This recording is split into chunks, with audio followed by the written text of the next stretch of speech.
आमच्या ectnews.co.in या वेबसाईटला भेट द्या। VS पॅन्थर्स चाकूरच्या रक्तदान शिबिर। कोरोना काळात रक्ताचा तुटवडा भासत असल्यामुळे VS पॅन्थर्स चाकूरच्या वतीने दिनांक 2/9/2020 बुधवार रोजी भव्य रक्तदान शिबिराचे आयोजन केले होते। या शिबिरात 87 युवकांनी रक्तदान केले। या शिबिराचे उद्घाटन चाकूर पोलीस स्टेशन सहाय्यक पोलीस निरीक्षक बालाजी तोंडेवाड यांच्या हस्ते झाले। यावेळी ग्रामीण रुग्णालयाचे वैद्यकीय अधिकारी माननीय दीपक लांडे, पोलीस उपनिरीक्षक खंडू दर्शने, माजी नगर अध्यक्ष मिलिंदजी महालिंगे, जय हिंद अकॅडमी संचालक चंद्रकांत कसबे, कसिब तालुका अध्यक्ष माधवजी कांबळे, भालचंद्र ब्लड बँकचे डॉक्टर किशोर पवार व त्यांचे सर्व रक्त पेटीचे कर्मचारी सह आदी उपस्थित होते।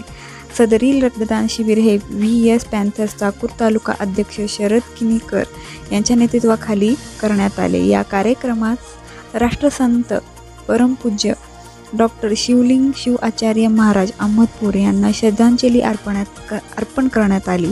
या रक्तदान शिबिरास पोलिसांसाठी तालुका अध्यक्ष शरद किनीकर, अजय वाघमारे, सचिव अजय शृंगारे, शहर अध्यक्ष विक्रम कांबळे, उपाध्यक्ष बंटी भोसले, विद्यार्थी आघाडी जिल्हा उपाध्यक्ष सिद्धार्थ किनीकर, शांदुल शेख, शकील तांबोळी, इस्माईल पठाण, संग्राम डोंगरे, मिलिंद कांबळे तसेच विष्णू अर्जुने, अनुज कांबळे, अश्विन शिंदे सह आदींनी पुढाकार घेतला होता।